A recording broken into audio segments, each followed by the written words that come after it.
मैं गुजारिश करूंगा कारी सादिक जवेद साहब से कि वो तलावत कुरान मजीद पेश करें जी।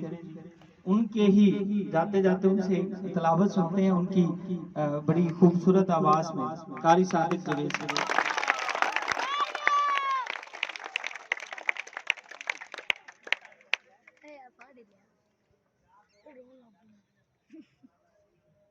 أعوذ بالله من الشيطان الرجيم.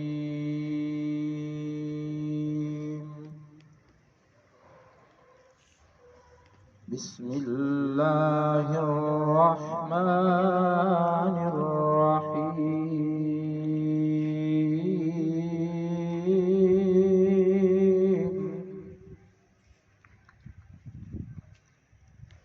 إذا جاء نصر الله والفتح ورأيت الناس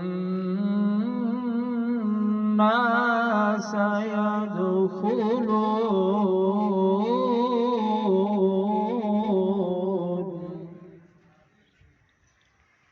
ورأيت الناس يدخلون